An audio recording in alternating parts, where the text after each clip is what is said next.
ॐ हरिः ॐ श्री गुरुभ्यो नमः। हरिः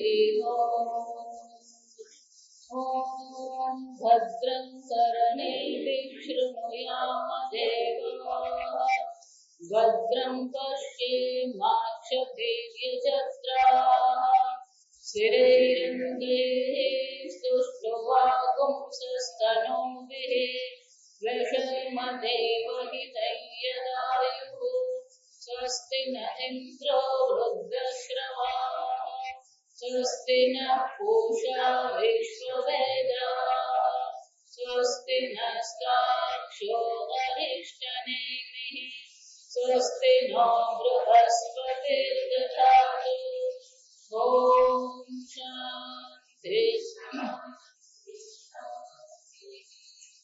ॐ सहना भवतु सहनौ भुनक्तु सह वीर्यं करवावहै तेजस्विनावधीतमस्तु मा विद्विषावहै ॐ शान्ति शान्ति शान्तिः ॐ श्री गणेशाय नमः। ॐ श्री सरस्वत्यै नमः। ॐ नमो भगवते वासुदेवाय।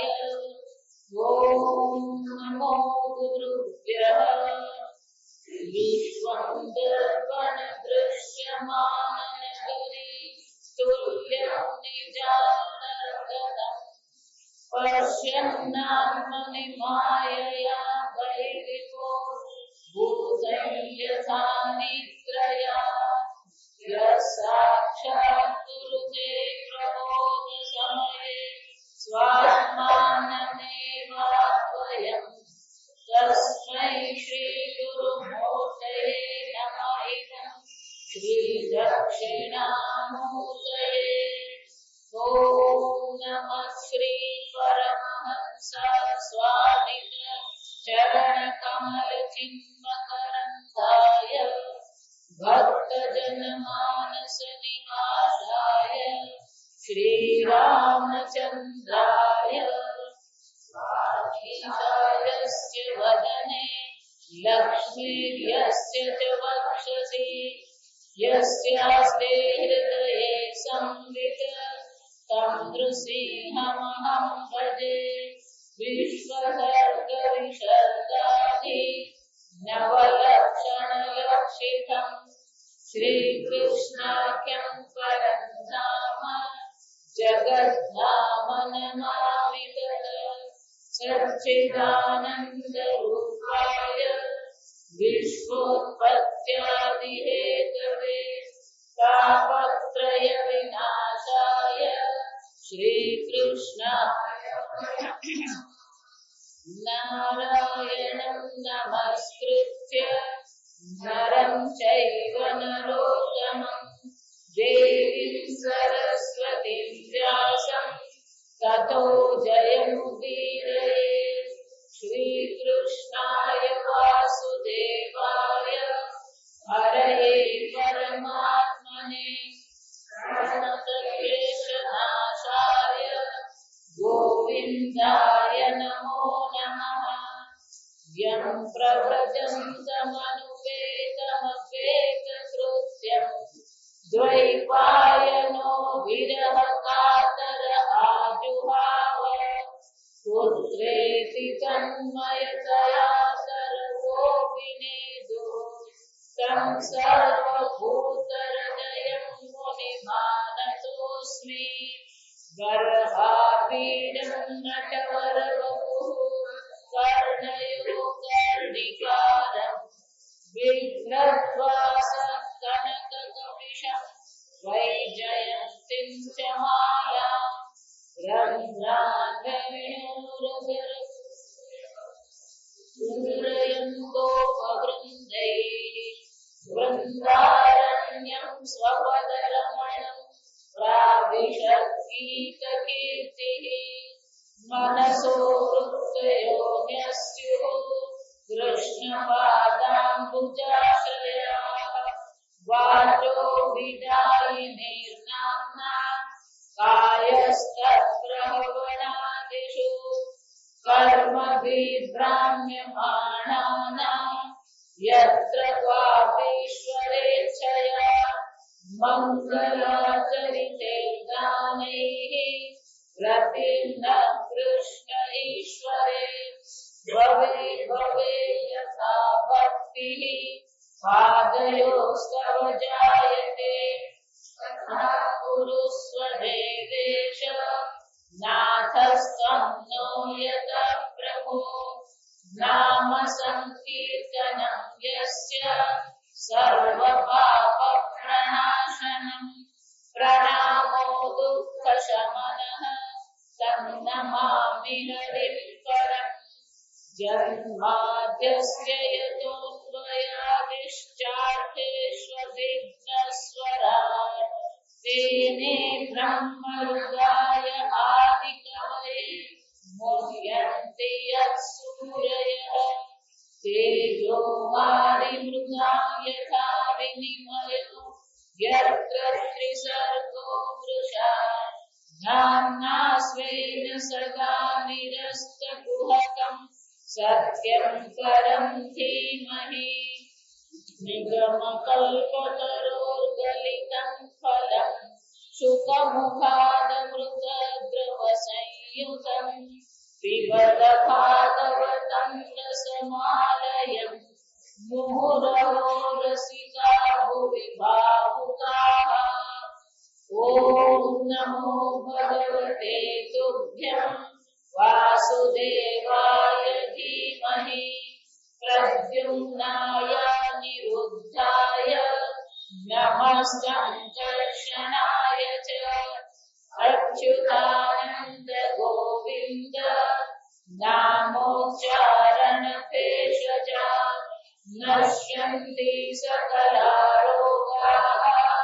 सत्यं सत्यं वदाम्यहम् वन्दनामन्दनामन्दरे माधवो माधवं माधवं चान्तरेणाङ्गना इत्थमाकल्पिते मण्डले मध्यतः संजतो वेणुना देवकी नन्दनः वंशी विभूषितकरान्नवनीरदाभात् पीताम्बराधर्णबिम्बफलाधरोष्टात् पूर्णेन्दुसुन्दरमुखादरविन्दनेत्रात् कृष्णात् परं किमपि तत्त्वमहं न जाने। धर्म प्रोञ्जितः कैतवः अत्र परमः। अत्र श्रीमद्भागवते महामुनि कृते। આ શ્રીમદ ભાગવત જેની રચના કોણે કરી? મહામુનિ વેદ વ્યાસજીએ જેની રચના કરી છે એ શ્રીમદ ભાગવતમાં પરમ ધર્મનું વર્ણન કરવામાં આવ્યું. એ પરમ ધર્મ કેવો છે? નિષ્કપટ છે. ધર્મમાં કોઈ પણ પ્રકારનો કપટ, કોઈ પણ પ્રકારનો છલ કે માયા નથી. આગળ આપણે જોઈશું કે ધર્મમાં પણ છલ અને કપટ હોઈ શકે. કળિયુગમાં જે ધર્મ દેખાય છે એ તે ક્યારેક અધર્મ પણ હોઈ શકે. મંદિરમાં બધા જ જતા હોય પણ મંદિરમાં જવા માટેનું પ્રયોજન પરમાત્મા જ હોય એવું જરૂરી નથી. યજ્ઞ બધા કરાવતા હોય પણ યજ્ઞ કરવો એ દેવ ઋણ માટે છે, દેવતાની પ્રસન્નતા માટે છે એવું જરૂરી નથી. ગીતામાં પણ ભગવાન કહે છે યજ્ઞ કરાવ્યો શાના માટે? લોકોમાં નામના મેળવવા માટે, યશ માટે. લોકો વાહવા કરે, લોકો એની પ્રશંસા કરે. આ કેવા ધાર્મિક છે. આમ લોકોની પ્રશંસા માટે યજ્ઞ કરાવવામાં. આમ યજ્ઞ ધર્મ છે પણ એનું પ્રયોજન કેવું છે? અધર્મ હોઈ શકે. અને એટલા માટે પણ આ ધર્મ કેવો છે? ભાગવતમાં જે ધર્મની ચર્ચા કરવામાં આવી છે એ પરમ ધર્મ છે અને નિષ્કપટ ધર્મ છે.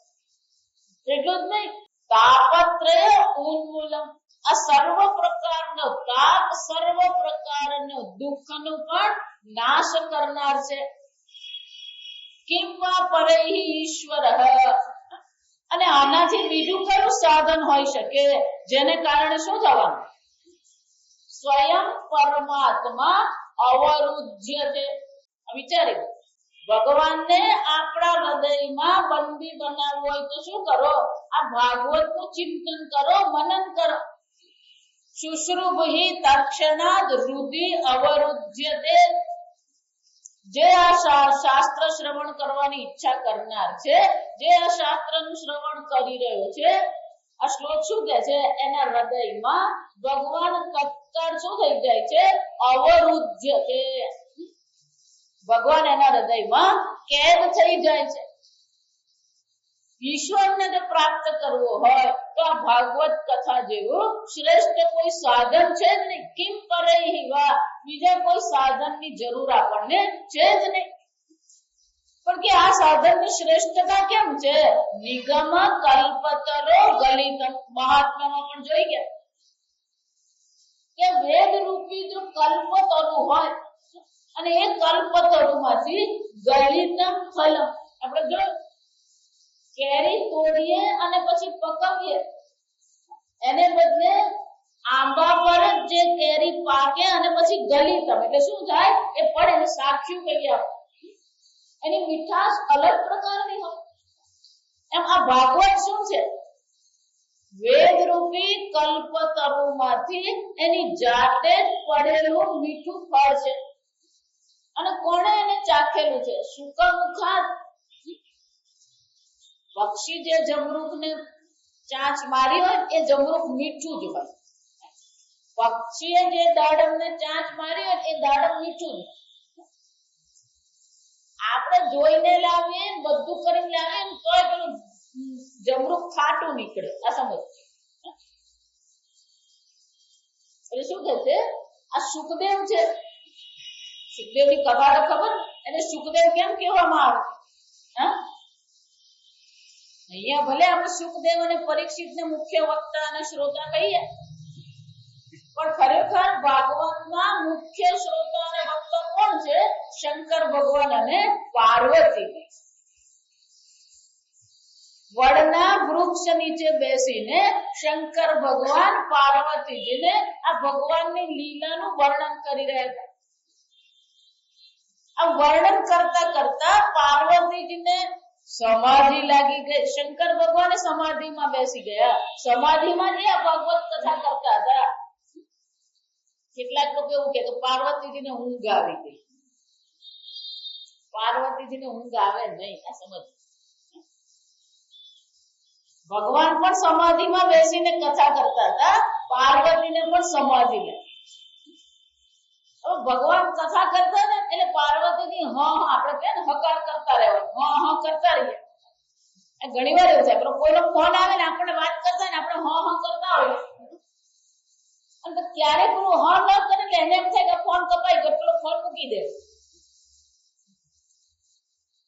શંકર ભગવાન કથા કરતા હતા, પાર્વતીજીને સમાધિ લાગી ગઈ, પેલું કરવાનું બંધ થઈ ગયું.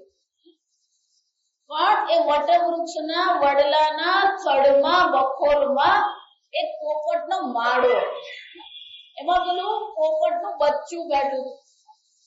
પોપટનો નિયમ શું છે? કોઈ પણ કઈક બોલતું હોય ને એ બરાબર એને શું કરે? નકલ કરી આપે. એટલે પાર્વતીજી પેલું કરતા હતા, પાર્વતીજી કરવાનું બંધ કરી દીધું. એટલે પેલા પોપટના બચ્ચાએ શું કર્યું? પેલું કરવાનું. પછી શંકર ભગવાનની નજર પડી કે માતાજી સમાધિ બેઠા કે કોણ કરે છે? એટલે પાછળ ફરી જોયું તો કોણ હતું? પોપટનું બચ્ચું. શંકર ભગવાનને આવ્યો ગુસ્સો, બે કારણ. એક તો એ શિષ્ય બન્યો નથી, શિષ્ય બન્યા વગર, શરણાગતિ સ્વીકાર્યા વગર આ ભાગવત કથા એને સાંભળી. બીજું ઉપર બેસીને સાંભળો. ગુરુની પાસે શું કરવાનું હોય? ગુરુને સરખે નહીં બેસાય, ઉપરે નહીં બેસાય, ગુરુ નીચે બેસીને સાંભળો. એટલે શંકર ભગવાનને થયું આ નિયમનો ભંગ થયો.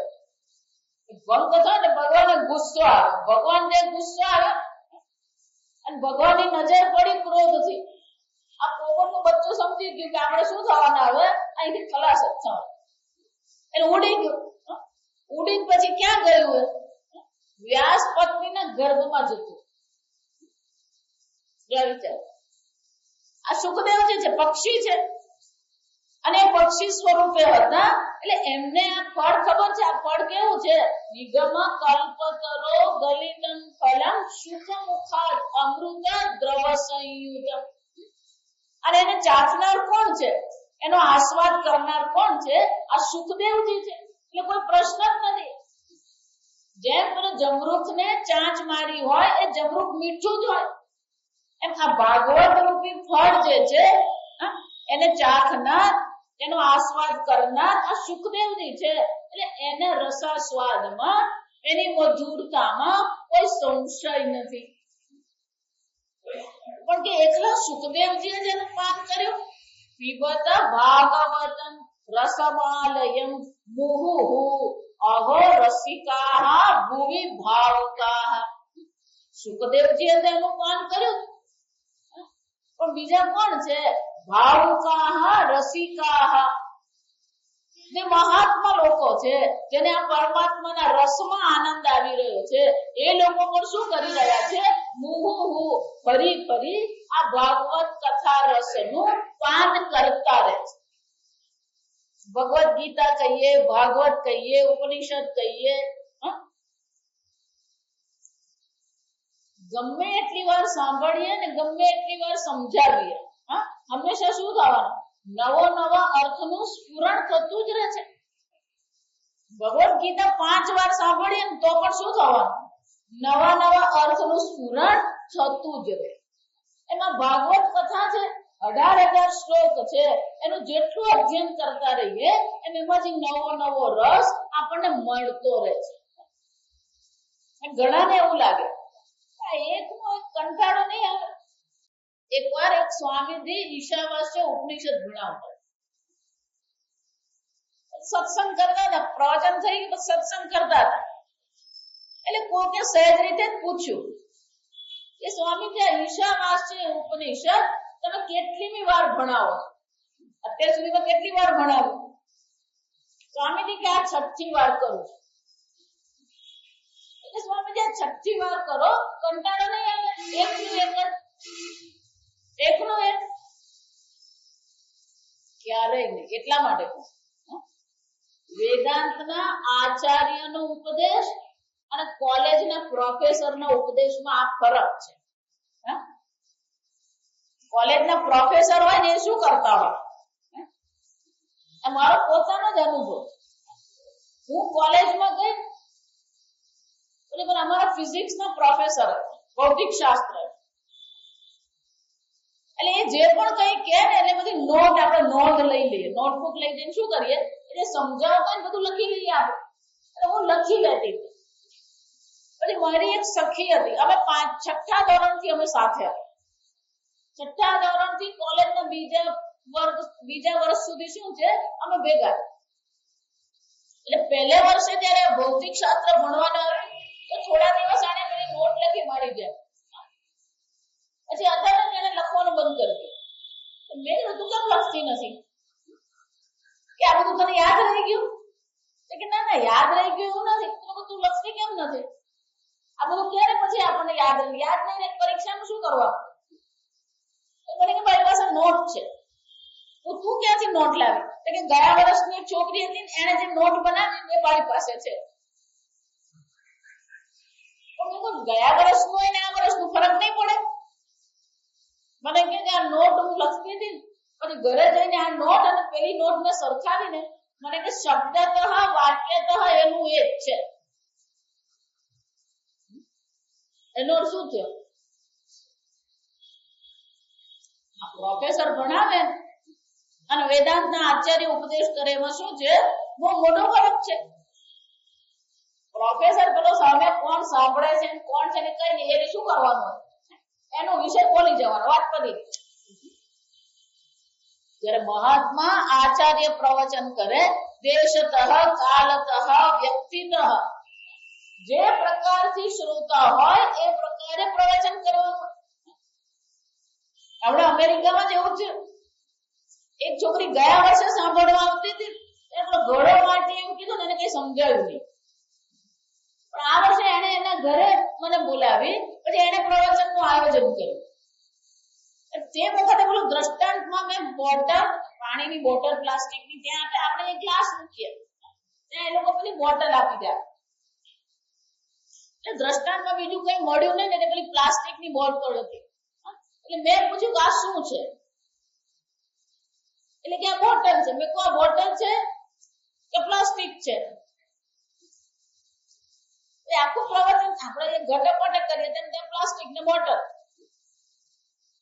પ્રવચન પૂરું થયું પછી મને આવીને કે સ્વામીજી ગયા વર્ષે તમે ઘડો માટે કીધું, મને બહુ સમજાયું નહીં, પણ આ બોટલ પ્લાસ્ટિક કીધું મને સમજાઈ ગયું. આવી છે આપણે ત્યાં હવે માટલા નીકળી ગયા, ફિલ્ટર આવ્યું ને એટલે માટલું શું થઈ ગયું? નીકળી ગયા. સાંપ્રત કાળના દ્રષ્ટાંતથી ચર્ચા કરવી પડે. અને એટલા માટે જેટલી વાર આપણે ભાગવત કથાનું શ્રવણ કરીએ, જેટલી વાર ભાગવત કથાનું અધ્યયન કરીએ, રસિકાહ ભુવિ ભાવુકાહ રસમાલયં પીબત, સતત શું કરતા રહે છે? આ ભાગવત રસનું પાન કરતા જ રહે ફરી ફરી. હવે આ કથાનો આરંભ છે. ભાગવત કથાનો હવે અહીંયા આરંભ છે. નૈમિષે અનિમિષ ક્ષેત્રે ઋષયઃ શૌનકાદયઃ સત્રં સ્વર્ગાય લોકાય સહસ્ર સમમ આમાસત. શૌનકાદી ઋષિ મુનિઓએ સ્વર્ગાય લોકાય, સ્વર્ગ લોકની પ્રાપ્તિ માટે સત્ર, કયું સત્ર? સહસ્ર સમ. આ સત્ર 1000 વર્ષ માટેના યજ્ઞના સત્રનો આરંભ કર્યો. ક્યાં ઘડી? નૈમિષા અરણ્યમાં. અને કેવું ક્ષેત્ર છે? પુણ્ય ક્ષેત્ર. આમ અનિમિષ પુણ્ય ક્ષેત્ર નૈમિષા અરણ્યમાં એમણે આ કથાનો આરંભ કર્યો. આ યજ્ઞ શરૂ થયો, પણ શું થયું? તદા એકદા તુ મુનયઃ પ્રાતઃ હુતાગ્નયઃ સત્કૃતં સૂતમાસિનં પ્રપોચ્યુઃ ઇદં આદરાત. એક દિવસ પ્રાતઃ હુતાગ્નયઃ, યજ્ઞ ભલે કરીએ, વિચારી લો, એક સત્યનારાયણની કથા આપણે કરવાની હોય ને એ 10 દિવસથી એની તૈયારી ચાલતી હોય. તૈયારી કરતા ટેન્શન વધારે હોય. આપણે માતાજીને એક ભોજન માટે બોલાય ને આપણે ટેન્શન થઈ જાય. અહીંયા શું છે? 1000 વર્ષ માટેના યજ્ઞનો આરંભ કર્યો. વિચારી લો, 1000 વર્ષ સુધી શું કરવાનું છે? યજ્ઞ. પણ આ યજ્ઞ કોણ કરી શકે? હુતાગ્નાદય. શું કરવાનું? યજ્ઞનો અધિકારી કોણ છે? રોજ જે અગ્નિહોત્ર કર્મ કરે છે. એટલે એક દિવસ શું થયું? આ અગ્નિહોત્ર કર્મ કર્યું. સવારના પોરમાં એ બધા બેઠા હતા. ત્યાં સૂતજી આવ્યા. સૂતજીનું એમણે શું કર્યું? સ્વાગત કર્યું, પૂજન. સત્કૃતમ સૂતમાસિનમ પ્રપચ્યુઃ. એ સૂતજીને આ શૌનકાદીઓએ પ્રશ્ન પૂછ્યો. પ્રપચ્યુઃ, પ્રશ્ન પૂછ્યો. તો પ્રશ્ન પૂછતી વખતે પણ કેવું હતું? આદરાત. આદરાતનું શું થાય? આદર પૂર્વક. આપણે પેલો પ્રશ્ન પૂછીએ ને એમાં આપણે શું હોય? આ કીધું ને, આ ધર્મ હોય. પ્રશ્ન પૂછીએ ને, પ્રશ્ન પૂછવા પાછળનું પ્રયોજન પણ શું હોય ને ઉપરવાળો જાણતો. કોઈ કસોટી કરવા માટે પૂછતું હોય, કોઈ પોતાની બુદ્ધિ પોતાના વિચારને પ્રગટ કરવા માટે પૂછતું હોય, હું કેવો વિચાર કરું છું, મને આવો પ્રશ્ન છે, એટલે એને અહંકાર શાનો હોય? અમારા મરાશ્રી બહુ સરસ છે કે જેને પોતાના પ્રશ્ન માટે અહંકાર હોય, આવો મારા જેવો પ્રશ્ન કોઈ પૂછે એનો અર્થ શું થાય? એને ઉત્તરમાં રસ છે કે એનો પોતાનો પ્રશ્ન કેવો શ્રેષ્ઠ છે એમાં એને રસ છે? વિચારી. પણ અહીંયા શૌનકાદય શું છે? આદર. આ સમજવું. સગુરુ મેવાભિગચ્છે સમિત પાણી. સમિત પાણી નો અર્થ શું થાય? હાથમાં સમિધા લઈને જાય. સમિધા એટલે શું છે? રોજ રોજ આપના આશ્રમમાં યજ્ઞ થઈ રહ્યો છે, હવન થઈ રહ્યો છે, એના ઉપયોગી સમિધા હું લઈ આવું. આ સમિધાની જેમ તમે અગ્નિમાં આહુતિ આપો છો એમ મારા અહંકારની શું કરું છું? આહુતિ આપું. સમજ. આદરપૂર્વક પ્રશ્ન પૂછવામાં આવી રહ્યો છે. અને પ્રશ્ન શું પૂછ્યો? વરસાદ કેટલો પડશે? આ તમે યજ્ઞ કર્યો એમાં કેટલો ખર્ચો થયો? આ યજ્ઞમાં કેટલા ઋત્વિકો છે? આપણે આવો જ પ્રશ્ન હોય. સમજો. આ 1000 વર્ષનો યજ્ઞ કરવાના, તમારું આયુષ્ય કેટલું છે? તમે 1000 વર્ષ જીવવાના છો? આપણે આવો પ્રશ્ન થાય. સમજો. પણ એ પ્રશ્ન શું પૂછ્યો? ઋષયઃ ઉવાચ ઊચુઃ ત્વયા ખલુ પુરાણાની સ ઇતિહાસાની મયા ચાનઘ આખ્યાતાની અપિ અધીતાની ધર્મશાસ્ત્રાની અયાની કુત યાની વેદ વિદામ શ્રેષ્ઠ ભગવાન બાદરાયણઃ અન્ય ચ મુનેય સૂત પરાપર વિદો વિદુઃ. હે સૂતજી, આપ કોણ છો? હે અનઘ. અનઘ એટલે કેવા છો? આપ નિષ્પાપ, નિર્મળ અંતઃકરણ વાળા છો. આપ સરળ સ્વભાવના છો. આપ કોણ છો? પુરાણાની ઇતિહાસાની ચ આખ્યાતાની અધીતાની છે. આપને સૂતજી છે, સૂતજી પુરાણની પરંપરાથી. આ સમજ. એમના પિતાજી પણ પુરાણ ઇતિહાસના જાણકાર હતા. એ પોતે પણ આ પુરાણ અને ઇતિહાસના જાણકાર છે. એટલે કે છે તમે એનું અધ્યયન કર્યું પણ છે, એટલું જ નહીં, તમે આ પુરાણો પર, ઇતિહાસ એટલે કે મહાભારત પર તમે શું કર્યું છે? આખ્યાતાની અનેક વાર તમે પ્રવચનો કર્યા છે. સારી રીતે તમે આ જાણો છો. ધર્મશાસ્ત્ર પણ આપ સારી રીતે જાણો છો. એટલું જ નહીં, વેદ વિદામ શ્રેષ્ઠ ભગવાન બાદરાયણઃ અન્ય ચ મુનયઃ સૂત પરાવર વિદો વિદુઃ. આપનું જે જ્ઞાન છે એ જ્ઞાન ક્યાંથી આવ્યું? ભગવાન બાદરાયણઃ. આ સર્વ શાસ્ત્રો ભગવાન બાદરાયણે લખ્યા. પુરાણની રચના કોણે કરી? બાદરાયણ એટલે વ્યાસ મુનિ. વ્યાસ મુનિએ જે મહાભારત ઇતિહાસની રચના કરી, વ્યાસ મુનિએ જ્યાં પુરાણોની રચના કરી, અને એ બધાને જાણનાર તમે છો. તમારા પર કૃપા કરી વેદ તત્વ, પછીના શ્લોકમાં શું કહે છે? વેદ તત્વ સૌમ્ય.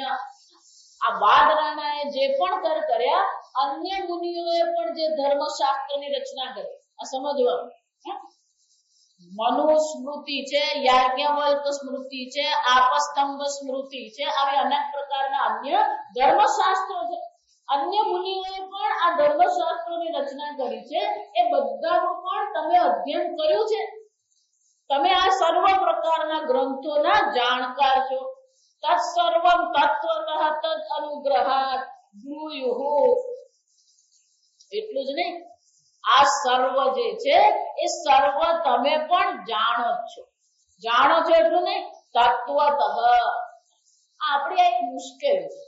આપણે જાણીએ ઘણું, પણ તત્વતઃ જાણતા હોઈએ આપણે?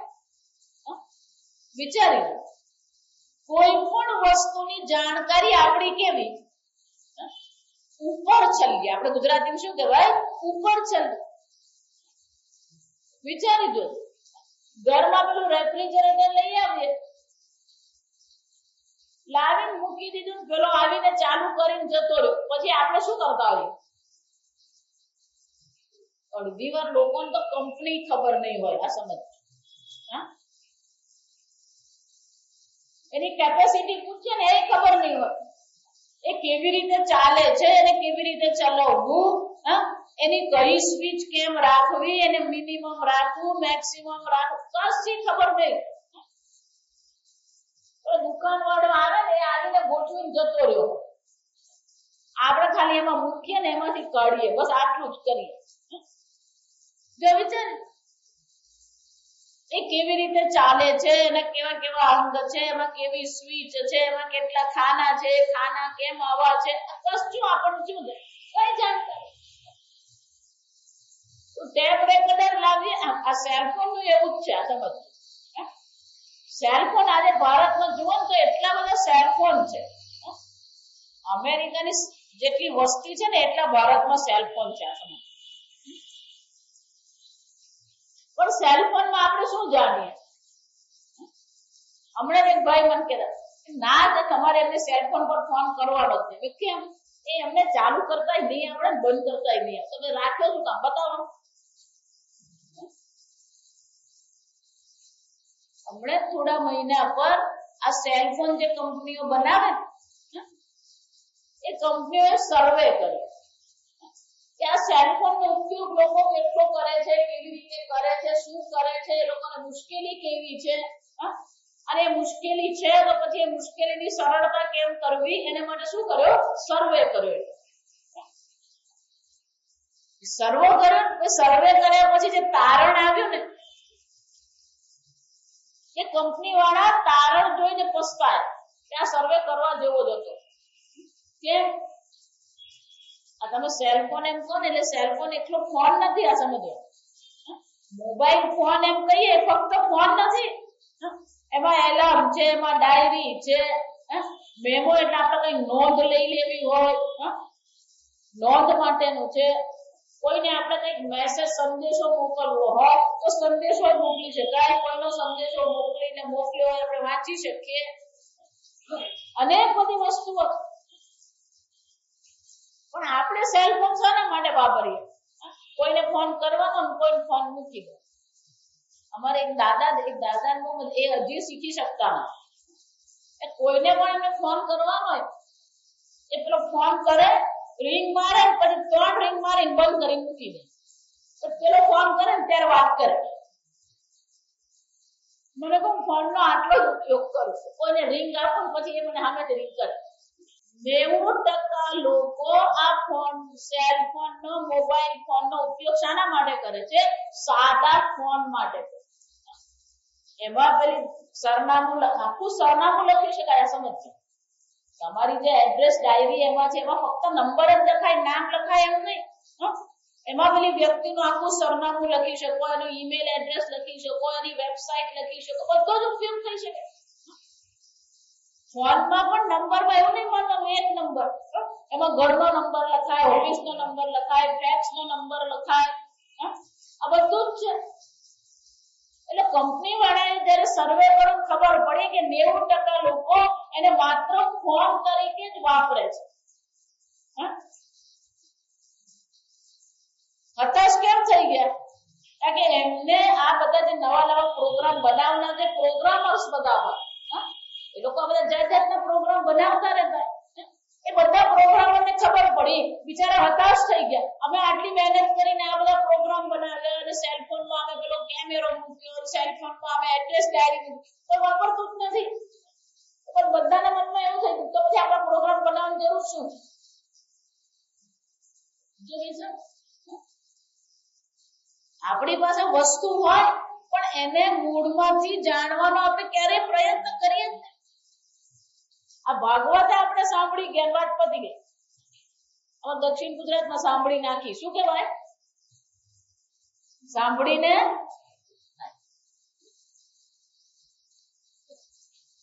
એટલે એ બહુ સરસ શબ્દ ગીતામાં ભગવાન વારંવાર શબ્દ વાપરે. એ જ શબ્દ અહીંયા પણ વારંવાર આવશે. સમજ, તમે માત્ર અક્ષરોને કે શબ્દ રાશિને જાણો છો એમ નહીં. તમે કોણ છો? તત્સર્વમ તત્વતઃ. તત્વતઃ એનો શું થયો? એને સૂક્ષ્મ અર્થને પણ તમે સમજો છો. એટલું જ નહીં, તદ અનુગ્રહ, એ ગુરુજનોના અનુગ્રહથી તમે આ તત્વને પણ જાણી લીધું છે. સ્નિગ્ધસ્થ શિષ્યસ્ ગુરવઃ ગુહ્યમપી ઉત. ગુરુજન એ છે કે એને શિષ્યને શું કરે? ગૂઢમાંથી પણ ગૂઢ જે વસ્તુ છે એ સમજાવવાનો પ્રયત્ન કરે. અને તમે પણ તમારા ગુરુના પ્રિય શિષ્ય હતા. તમને પણ અનુગ્રહ દ્વારા આ સર્વ પ્રકારના તત્વનો ગૂઢાર્થનો ઉપદેશ કરવામાં આવ્યો છે. તત્ર તત્ર અંજસા આયુષ્યમં ભવતા યદ વિનિશ્ચિતં પુંસામ એકાંતતઃ શ્રેયઃ તન્નઃ સંશિતુમ અર્હસી. નહ નહ એટલે અમે, સંશિત અમને પણ તમે શું કરો? આ પ્રકારથી તમે જે આ તત્વને જાણ્યું છે એ જ તત્વનો અમે પણ એ તત્વને જાણવા માટે અમે પણ કોણ છે? અર્હસી. તમે આ તત્વને અમને કહો, અમે પણ એને માટે યોગ્ય છીએ. તમારી એ યોગ્યતા છે શ્રુવક્તા તરીકેની. અમે પણ આ શ્રોતા તરીકે સાંભળવાની ઈચ્છા રાખીએ છીએ. તત્વતઃ અમને પણ તમે આ કહો. પણ યદ વિનિશ્ચિતમ એનો અર્થ શું થયો? એનો જે નિશ્ચિત અર્થ છે એ તમે અમને સમજાવો. પણ કેવી રીતે?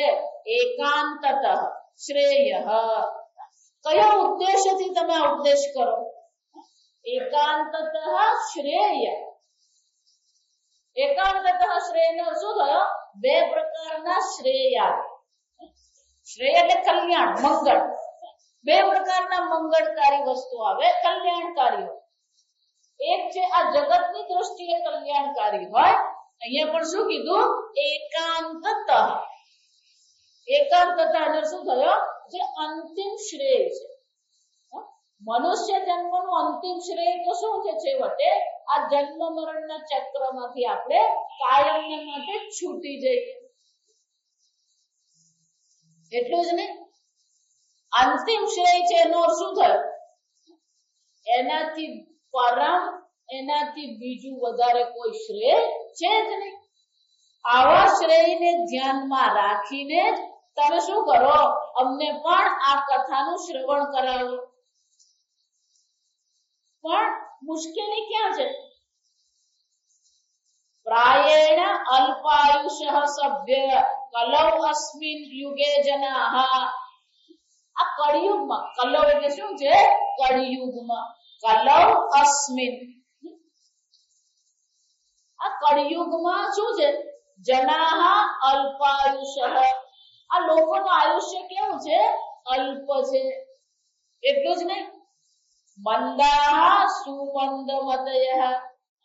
એ પોતે મંદ છે. મંદ શબ્દ બહુ મજા આવે છે. કોઈને આપણે કામ સોંપીએ ને, પેલો સામે જોયા કરતો હોય. એ સોંપ્યા પછી પણ શું છે? તો ઉભો જ જોતો. એટલે આપણે કાલે ભાઈ ઉભો કેમ? રજાના પતાવીને કામ. આ જાઉં છું, એ જાઉં છું 5 મિનિટ પછી થાય. આ બધાને શું કહેવાય? મંદા. આપણને એમ થાય કે કામ પતાવે અને એને શું હોય? આ કરું છું. 5 મિનિટ પછી જોઈને તે ક્યાં બેઠો ઉભો છે જ છે. મંદા. આમ કર્મ કરવામાં મંદ જ છે. બુદ્ધિથી કેવો છે? ઘણી વાર કર્મમાં મંદ હોય ને, બુદ્ધિથી બહુ ચાલાક હોય. એવી છે. મારા પર SMS આવે, બહુ મજા નથી. એક શેઠે એમ કીધું કે હું મારી કંપનીમાં 800 લોકોને રાખું છું. કોને રાખું? 800. કેમ? કે આ 800 લોકો હોય ને, એ કોઈ પણ કામ તરત જલ્દી સરળતાથી થાય ને એવો ઉપાય શોધી નાખે. આળસુ કોને કહેવાય? આપણે બધી મહેનત કરીને કામ કરતા હોય એ શું કરે? એ આળસુ હોય એને શું કરતો હોય? એવું શોધી નાખે ઉપાય કે કામ શું થાય? ઓછી મહેનતે સરળતાથી. એટલે હું મારી કંપનીમાં બધા આળસુ લોકોને રાખું. કેમ? કારણ કે એક કામ સરળતાથી ઓછી મહેનતથી કેમ થાય ને એ શોધી આપે મને. એનો અર્થ શું થયો? કર્મથી આળસુ છે પણ બુદ્ધિથી કેવો છે? તેજસ્વી છે. પણ કે આ કળિયુગમાં પેલો કર્મથી તો મંદ જ છે, બુદ્ધિથી કેવા છે?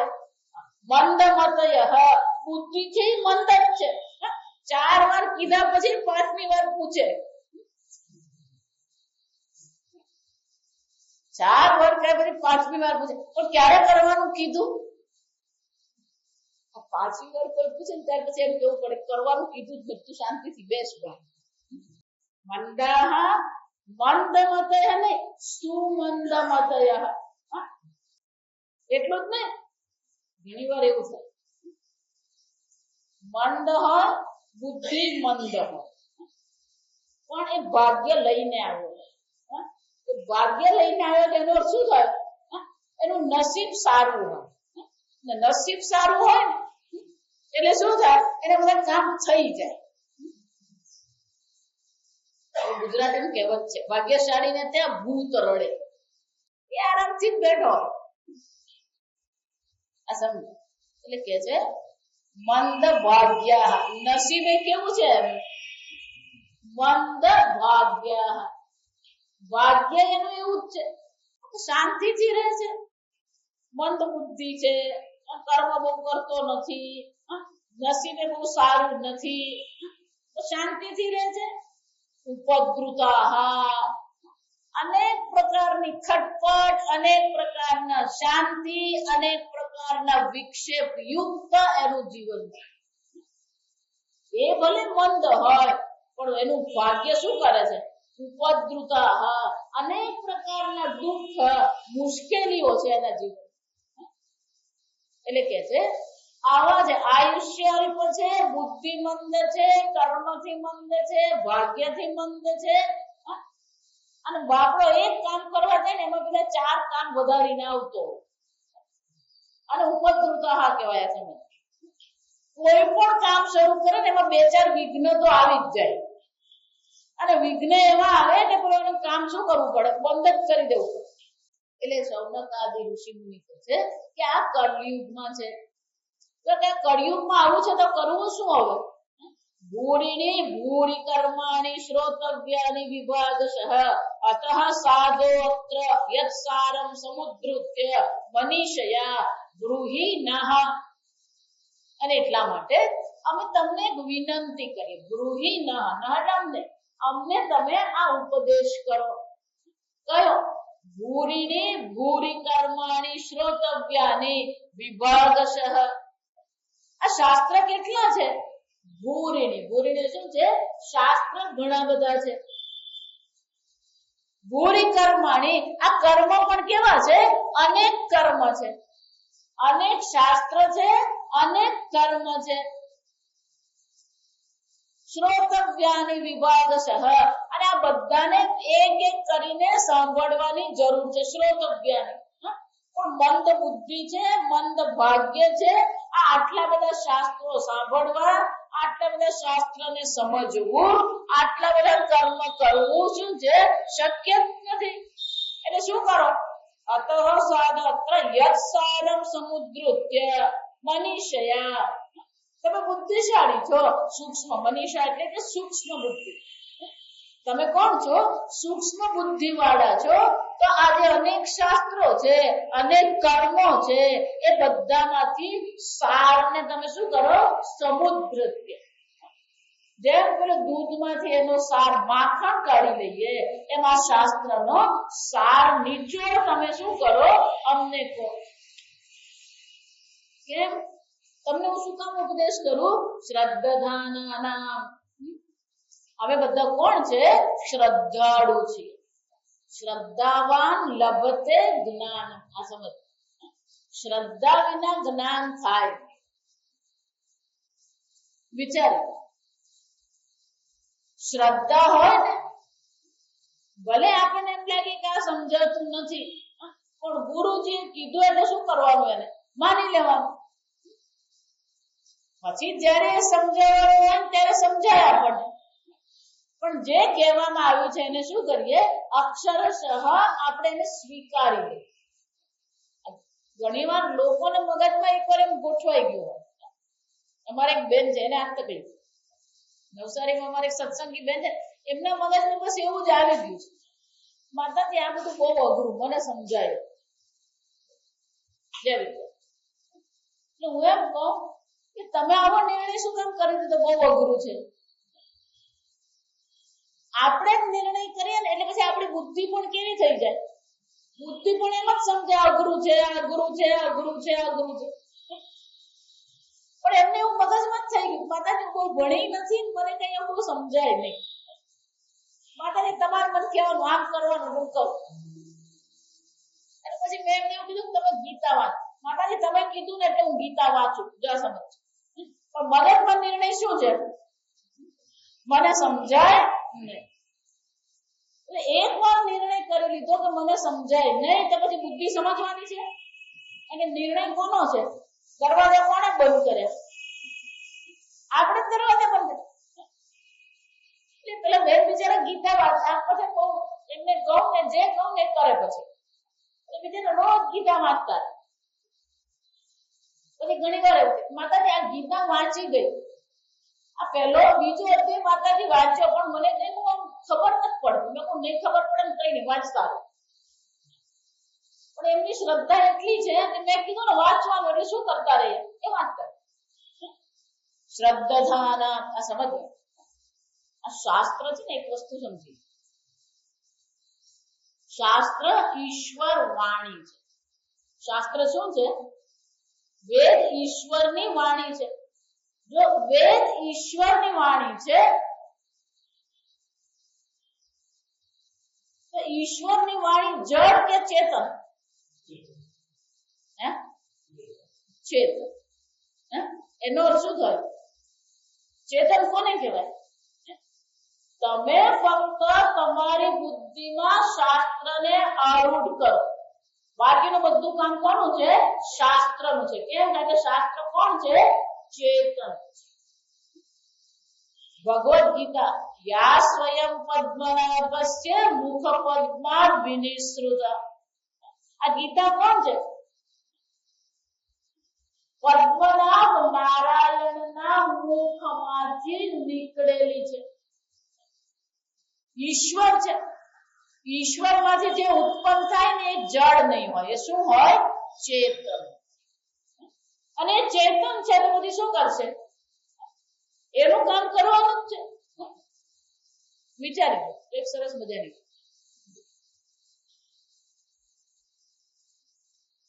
આપણી ઊંઘની ગોળી આવે. ઘણા લોકોને પેલી ઊંઘ નહીં આવતી હોય ને, પેલી ઊંઘની ગોળી લે. ઊંઘની ગોળી લે અને કલાકમાં એ શું થઈ જાય? સુઈ જાય. ઘણી વાર ગોળી નહીં કામ લાગે તો ડોક્ટર શું કરે? હોસ્પિટલમાં હોય અને એને ઊંઘાડી દેવે તો ડોક્ટર શું કરે? એને ઇન્જેક્શન આપે ને. પછી ઓપરેશન કરવું હોય ત્યારે પણ શું કરે? પેલું બેભાન કરવાનું ઇન્જેક્શન આપે. બરાબર સાંભળ. ગોળી કહીએ, ઊંઘની ગોળી કહીએ, ઊંઘનું ઇન્જેક્શન કહીએ, બેભાન કરવાનું ઇન્જેક્શન કહીએ, આ બધી વસ્તુ જડ છે કે નથી? જડ છે. એ જડ તમારા શરીરમાં પ્રવેશીને તમારા ચેતન મનને શું કરી દેશે? ઠપ કરી દે કે નહીં? તો જડની જો તમારા ચેતન મન પર આટલી અસર છે, તો ચેતન શાસ્ત્રની કોઈ અસર જ નથી. જડ વસ્તુની અસર છે. પેલો તમાકુ ખાતો હોય, શાના માટે તમાકુ ખાય? પેલો સિગરેટ પીતો હોય, શાના માટે સિગરેટ પીએ? પેલો દારૂ પીએ, શાના માટે દારૂ પીએ? આ બધી જડ વસ્તુ છે કે નહીં? એ જડની તમારા મન પર શું થાય છે? અસર થાય છે. તો શાસ્ત્રો ચેતન છે. શાસ્ત્રના એક એક શબ્દ એક એક અક્ષર શું છે? ચેતન છે. આ સમજજો. એટલા માટે ભગવદ ગીતાનો આપણે જ્યારે પાઠ કરીએ કે ભગવદ ગીતાનું અધ્યયન કરીએ ત્યારે ગીતા ધ્યાનનો પહેલો શ્લોક શું કહે છે? આપણે છે ને પાઠ કરીએ સમજવાનો પ્રયત્ન કરીએ. ત્યાં પ્રાર્થના આપણે શું કરીએ છીએ? અંબ ત્વામ અનુસંધામિ ભગવદ ગીતે ભવદ્વેષ. આ ભગવદ ગીતા કોણ છે? અંબ ત્વામ, હે અંબા હું તમારું અનુસંધાન કરું છું. તો ભગવદ ગીતા કોણ છે? માં અંબા છે. જળ છે નહીં. સમજો. એટલા માટે હંમેશા ફક્ત શ્રદ્ધાથી તમારે શું કરતા રહેવાનું છે? શાસ્ત્ર શ્રવણ કરતા રહેવાનું, શાસ્ત્રનું અધ્યયન કરતા રહેવાનું. શાસ્ત્ર એનું કામ અવશ્ય કરે. પણ આપણે જો દરવાજા બંધ કરી દીધા, દરવાજા બંધ કરો તોય કામ કરે. આ સમજ છે. બોલો, વાલિયો ડાકુ કોણ હતો? નારદજી એને કીધું, નારદજી કીધું તું રામ રામ કર. એમને કઈ બહુ હતું ને, આ રામ શબ્દ પર શ્રદ્ધા નહીં હતી. આ સમજજો. વાલિયા ડાકુને રામ શબ્દ શું છે, રામ કોણ છે, કશી જ ખબર નથી. એમને શ્રદ્ધા ફક્ત શું હતી? નારદજીએ મને આ રામ મંત્ર આપ્યો. આનાથી બીજું કઈ જ હતું ને. પણ નારદ પર શ્રદ્ધા કરીને શું કરતા રહે? રામ રામ કરતા. એ રામ રામ કરતા રહ્યા અને પછી કોણ બની ગયા? વાલ્મીકી રામાયણ લખ્યું. હા, વિચાર્યું એક રામ મંત્રમાં જો આટલે આગળ આવશે ભગવાનનું નામ, ભગવાનનું રૂપ, ભગવાનની લીલા. આ ચેતન છે. જો ચેતન છે તો આપણી બુદ્ધિ પર એની શું થવાની છે? અસર અવશ્ય છે. સમજ. એટલે પહેલી શ્રદ્ધા તો કઈ હોવી જોઈએ? આ ઈશ્વરની વાણી છે. જો ઈશ્વરની વાણી છે તો એ શું છે? ચેતન છે. એટલું જ ને. શૌનકાદિની શ્રદ્ધા કેમ છે? આપ સૂતજી છો, આપ કોણ છો? આ શાસ્ત્રનું આપણે અધ્યયન પણ કર્યું છે, આપણે એ શાસ્ત્રનું આખ્યાન પણ અનેક વાર કર્યું છે, તત્વતઃ આ શાસ્ત્રને આપ જાણો છો. આમ ગુરુ પર, વક્તા પર આપણી શ્રદ્ધા હોય, શાસ્ત્ર પર આપણી શ્રદ્ધા હોવી જોઈએ. અને એટલે શૌનકાદિ કહે છે શ્રદ્ધાનામ નઃ, અમે કોણ છે? શ્રદ્ધાળુ છીએ. તમે અમને આ શાસ્ત્રના સારનો ઉપદેશ કરો. યેન આત્મા સંપ્રસિદ્ધતિ, જેના દ્વારા અમારા અંતઃકરણમાં પ્રસન્નતાનો અનુભવ થાય. શું સાંભળીને આપણને પ્રસન્નતા થાય? આપણને તો વરસાદ પડે ને એ સાંભળીને દુઃખ જ થાય. આ સમય હાય હાય જ કરતા હોય.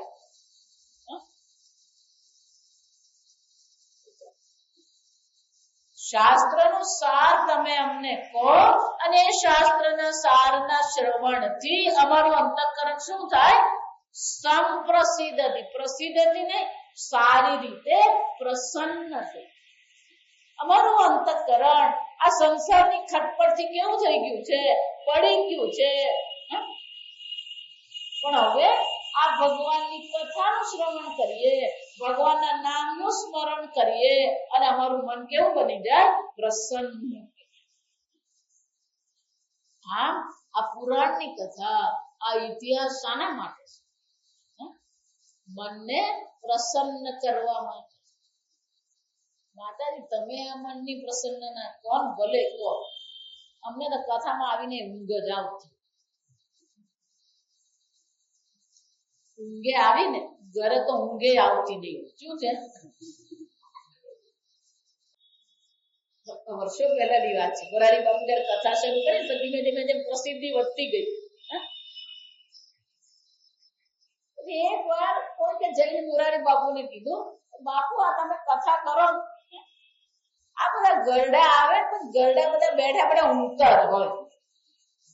એટલે બાપુ કે એ ઘેરે ઊંઘ નહીં આવે ને એટલે મારી કથામાં ઊંઘ એમને સારી આવે. એટલે ભલે ને ઊંઘ તો 3 કલાક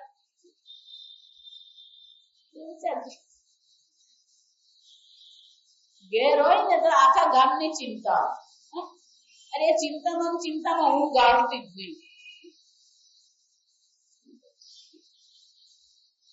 સૌમદ્ય શું કે છે? જેના દ્વારા અમારું અંતઃકરણ પ્રસન્ન થાય. આ પ્રસન્નતા સમજવા જેવી છે. કોને પ્રસન્નતા કહેવાય? કોને તમે એમ કહેશો અમારું અંતઃકરણ પ્રસન્ન થયું? ભગવાન ગીતામાં બહુ સરસ કહે છે, રાગ દ્વેષ વિયુક્તૈ વિષયાન ઇન્દ્રિયૈશ્ચરન. રાગ દ્વેષથી વિમુખ થયેલું મન. એટલું જ ને, આ ઇન્દ્રિયો વિષયમાં જઈ રહી છે, વિષયમાં જતી અટકી નથી, જાય છે ઇન્દ્રિયો, પણ કેવી છે? આત્મવશ્ય, પોતાના વશ. અને આ પ્રકારથી જે આત્મવશ્ય વિધેયાત્મા, જેને પોતાના અંતઃકરણ પર પોતાનું વિધેય એટલે કે પોતાનું વિધાન છે, નિયંત્રણ, પ્રસાદમ અધિગચ્છતિ. આ પ્રસન્નતા ક્યારે પ્રાપ્ત થાય? જ્યાં સુધી અંતઃકરણ પર આપણું નિયંત્રણ આવતું નથી ત્યાં સુધી અંતઃકરણમાં પ્રસન્નતા શક્ય નથી. આ સમજ. એમને મન તક આઈસ્ક્રીમ ખાઈને મન પ્રસન્ન થયું, બદ્રીનાથ જઈને મન પ્રસન્ન થયું. પ્રસન્નતા ક્યારે છે? ગીતાની દ્રષ્ટિએ પ્રસન્નતા ક્યારે છે? આપણી વાણી પર, આપણા વિચારો પર, આપણો જે ભોગ કરી રહ્યા છે આ બધા પર શું હોવું જોઈએ? આત્મવશ. આપણે ગુજરાતીમાં એવું કહેવાય, આઈસ્ક્રીમ એમ સાંભળીએ ને એટલે શું થાય? માતાજી આ તમે આઈસ્ક્રીમ એવું બોલ્યા ને એટલે મને આઈસ્ક્રીમ ખાવાનું મન થયું. જ્યાં સમજ, આ વાક્ય સાંભળો, મન થયું. ઓકે, મન થયું એનો શું થયું? તમારો નિર્ણય છે, મનનો નિર્ણય છે?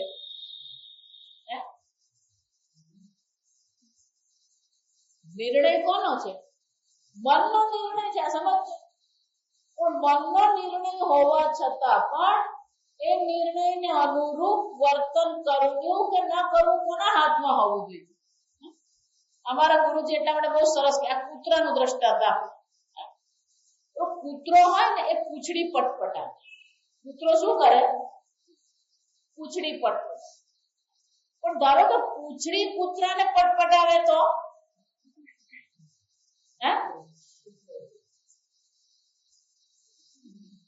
મન સાધન છે. તો મનનો તમારો ઉપયોગ કરવાનો કે મન તમારો ઉપયોગ કરે? આપણી હાલત શું છે? જ્યાં આઈસ્ક્રીમ ખાવાનું મન થયું પછી બધું નિયંત્રણ કોના હાથમાં છે? મનના હાથમાં. કેમ? પછી મન જ કે ચાલ પાકીટ હાથમાં લે એટલે પેલો પાકીટ, ચાલ સ્કૂટરની ચાવી હાથમાં લે એટલે પેલો સ્કૂટરની ચાવી, ચાલ તું આઈસ્ક્રીમ પાર્લર પર જા. એ ગોકુલ નહીં, અમૂલ આઈસ્ક્રીમ મન નક્કી કરે એટલે પેલો અમૂલ આઈસ્ક્રીમ પાર્લર પર જાય. પછી મન શું કે ચાલ વાંચ બોર્ડ પર કયા કયા છે એટલે પેલો વાંચે. કે પૂછ હવે એને કઈ કયું ફ્લેવર છે એટલે પેલો પૂછે.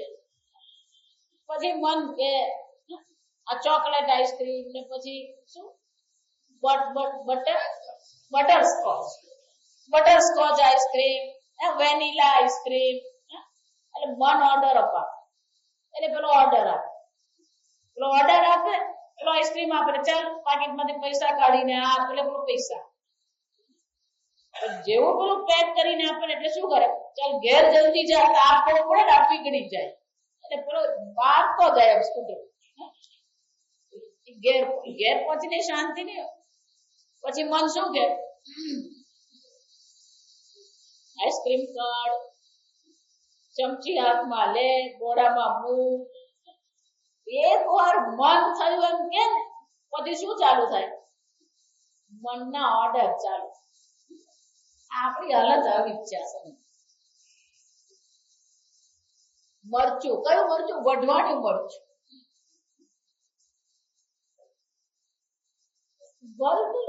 ચાલતું. ભગવાન શું કે છે? આત્મવશ્ય વિધેયાત્મા પ્રસાદમ અધિગચ્છ.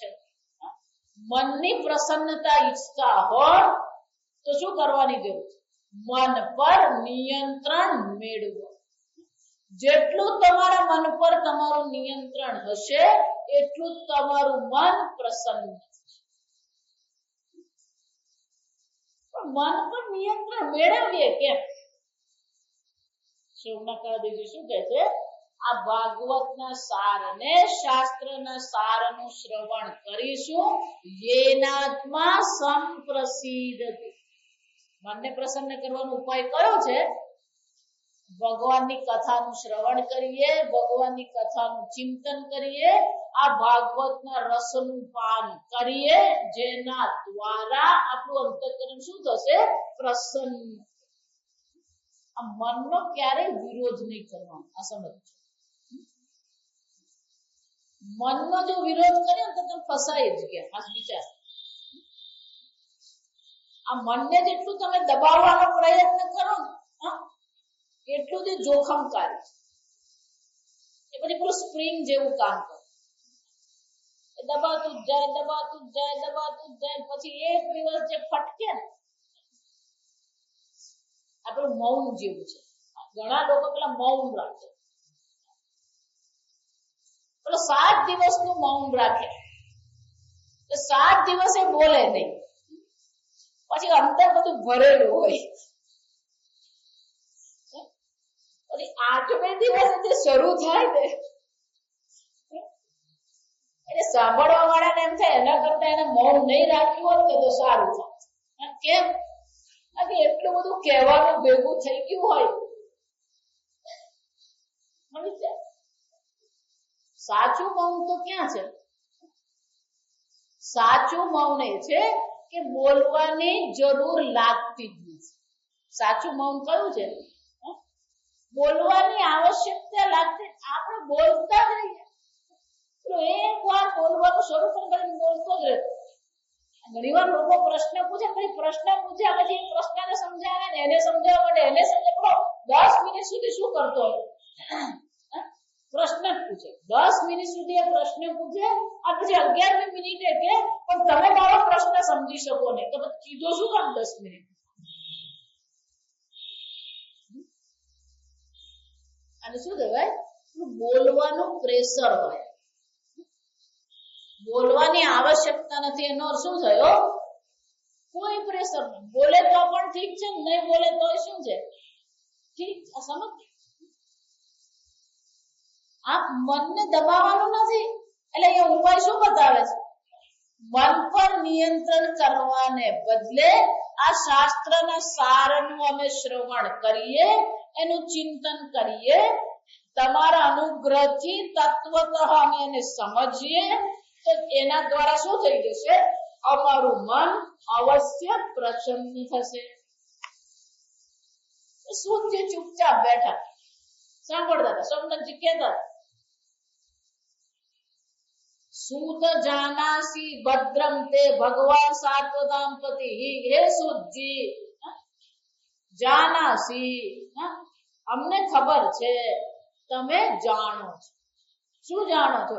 સાત્વતામ પતિ ભગવાન દેવક્યામ વસુદેવસ્ય જાતઃ અસ્ય ચિકીર્ષયા. તમે એ પણ જાણો છો કે આ સાત્વતામ પતિ, સાત્વતામ પતિ એટલે શું છે? સાત્વિક લોકોના જે પતિ છે ભગવાન છે. સાત્વિક લોકોના ભગવાન જે છે દેવકીના ગર્ભમાં, વસુદેવ દ્વારા દેવકીના ગર્ભમાં કયા કારણથી જન્મ ધારણ? ચિકીર્ષ. કઈ ઈચ્છાથી એમણે આ કૃષ્ણ અવતાર ધારણ કર્યો? તન્નઃ શુશ્રુમાણાનામ, અમને એ જાણવાની ઈચ્છા.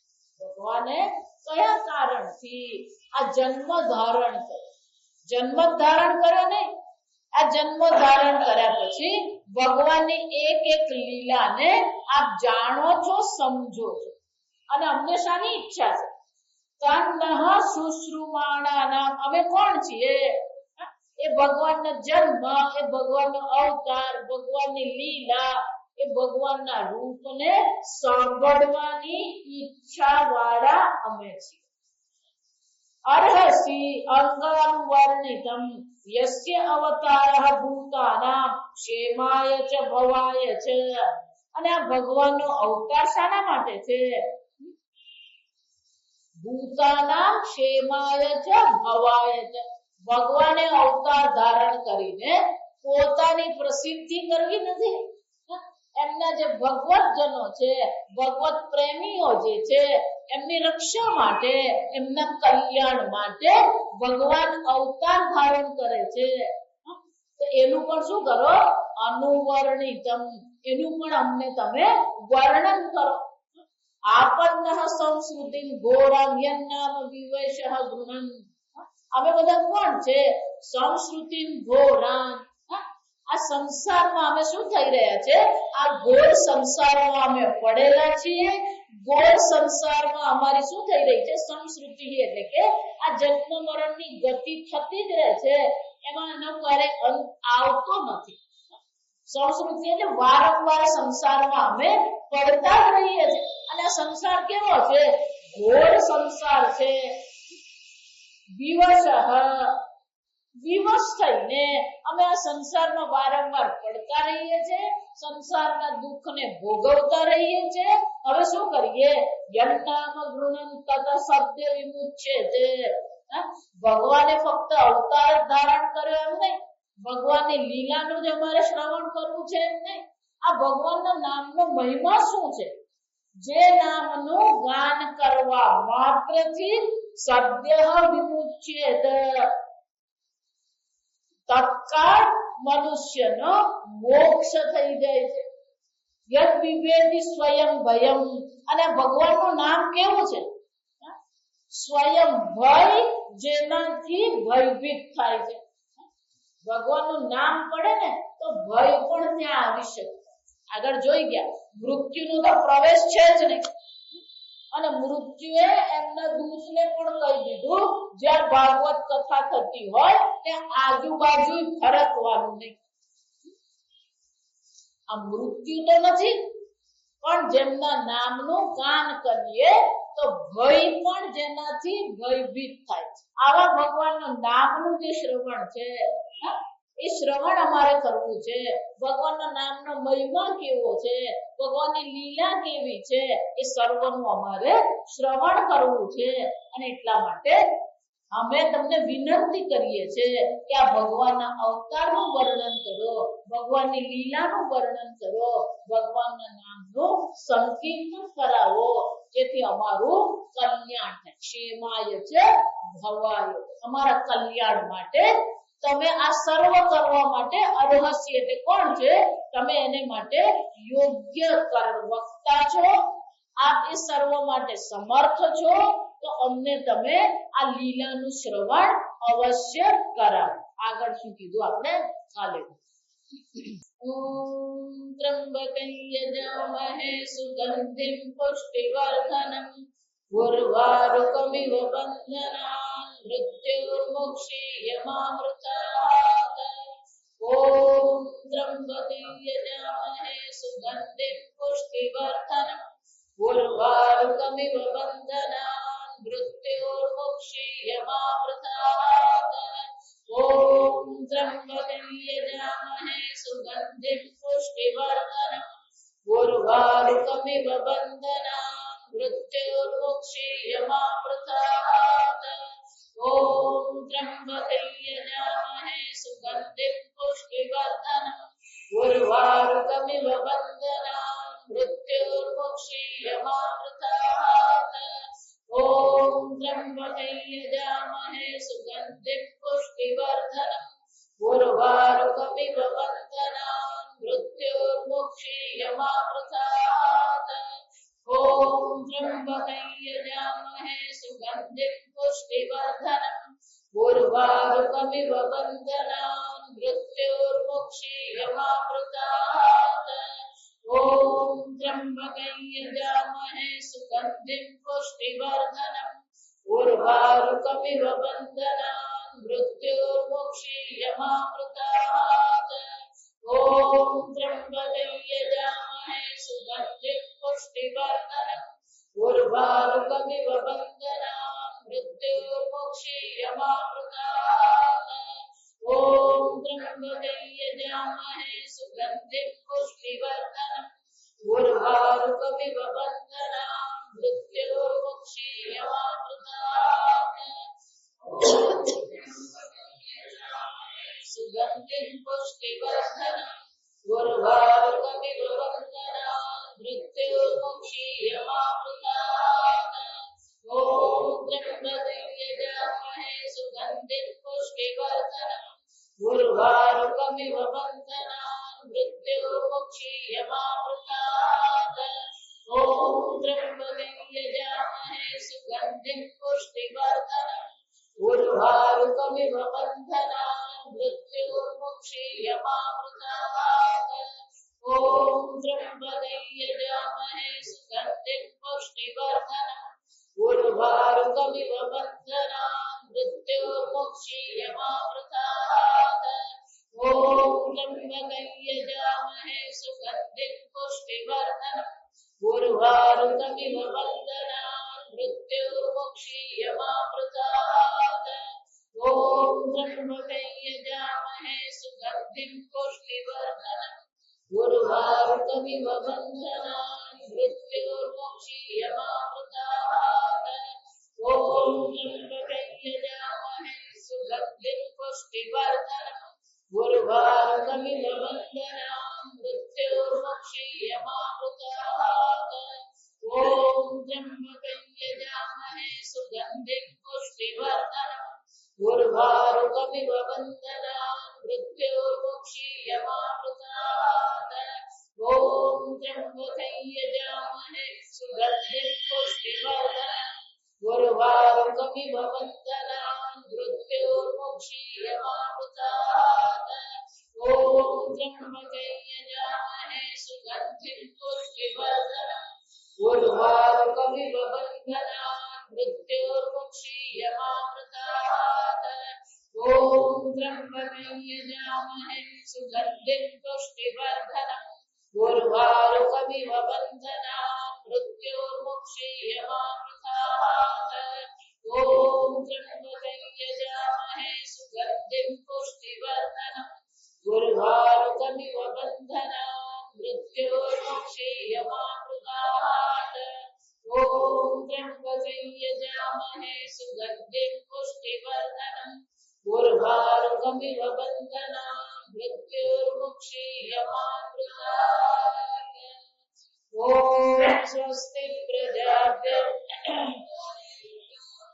न्यायेन मार्गेण महीं महिषाः गोब्राह्मणेभ्यः शुभमस्तु नित्यम् लोकाः समस्ताः सुखिनो भवन्तु काले वर्षतु पर्जन्यः पृथिवी सस्यशालिनी देशोऽयं क्षोभरहितः ब्राह्मणाः सन्तु निर्भयाः ॐ सर्वेषां स्वस्तिर्भवतु सर्वेषां शान्तिर्भवतु सर्वेषां पूर्णं भवतु सर्वेषां मङ्गलं भवतु सर्वे भवन्तु सुखिनः सर्वे सन्तु निरामयाः सर्वे भद्राणि पश्यन्तु मा कश्चित् दुःखभाग् भवेत् असतो मा सद्गमय तमसो मा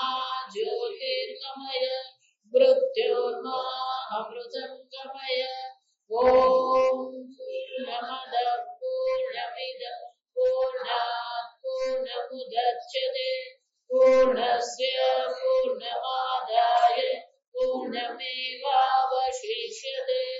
ओम शांति शांति शांति। हरि ओम श्री गुरुभ्यो नमः। हरि ओम।